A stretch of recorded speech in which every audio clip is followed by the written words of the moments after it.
Ukrainian intelligence has carried out a successful operation on another Russian military facility in Ukraine's eastern Donetsk region.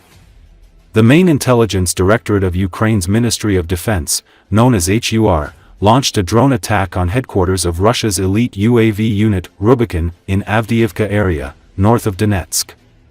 A tactical-level FP-2 drone with a combat payload of 105 kilograms was used during the attack on the Russian position.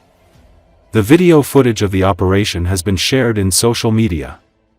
The FP-2 unmanned aerial vehicle is a new model developed by the Ukrainian company Firepoint. The new strike drone has been tailored for shorter-range missions along.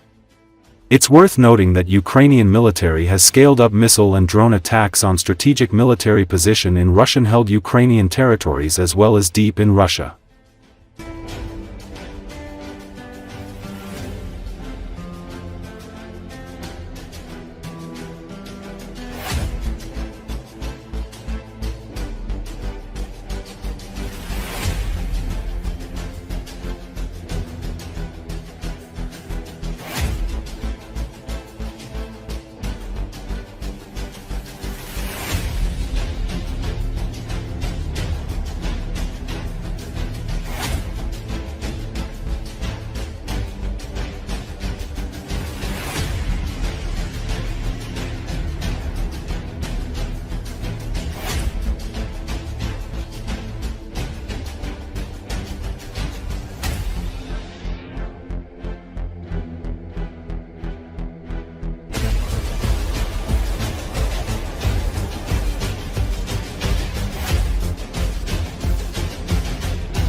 Ukraine's intelligence operatives have destroyed a Russian Triumph and other expensive air defense equipment in Russian-annexed Crimea Peninsula.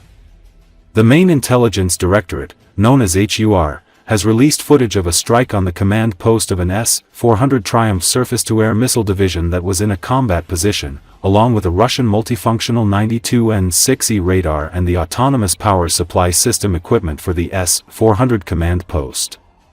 The video of the operation has been shared in social media. During the night of November 1st to 2nd, specialists from the Department of Active Operations of the Defense Intelligence of Ukraine attacked another set of high-value assets belonging to the Russian air defense system in temporarily occupied Crimea, the agency said in a statement. Ukraine's intelligence operatives also successfully struck an ARL-1AS airfield surveillance radar and a P-18 Terek radar station belonging to the Russian army. Earlier, the special unit of the Defense Intelligence struck 3 radar stations and a Russian landing craft in the occupied Crimea Peninsula. Produced by Russia's Almaz-Antey Corporation, the S-400 is one of the country's most advanced surface-to-air missile systems, capable of engaging aircraft and ballistic targets at ranges exceeding 200 kilometers. Its deployment in Crimea has been a key component of Russia's air defenses since 2014.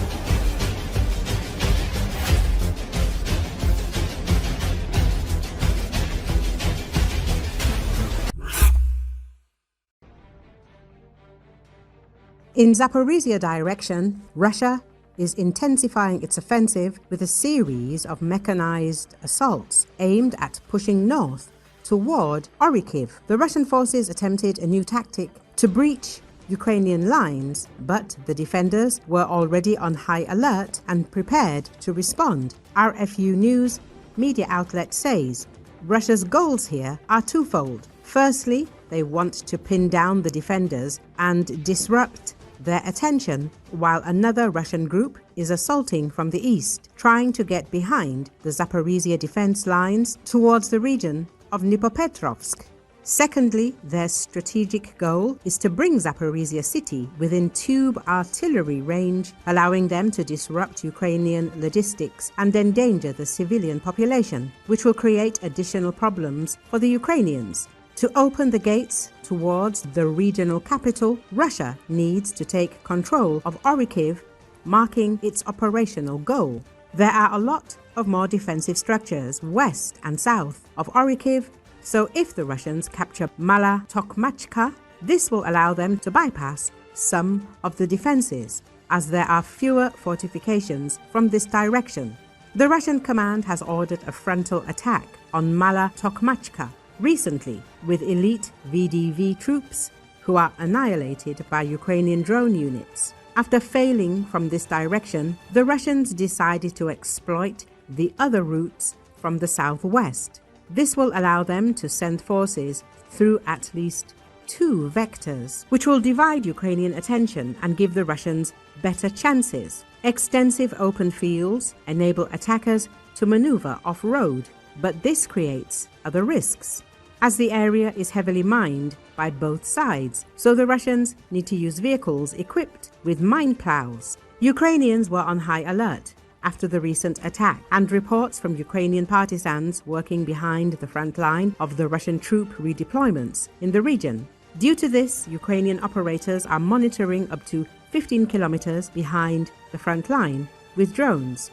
This allows the defenders to detect enemy movement in time and start engaging them in the kill zone, denying them the chance to get close to the actual positions around the settlement. The Russian soldiers who survived the initial engagement dismounted but were quickly hunted down. The Ukrainians were able to eliminate the Russian vehicles before they were able to reach the positions and create a direct threat to the defenders.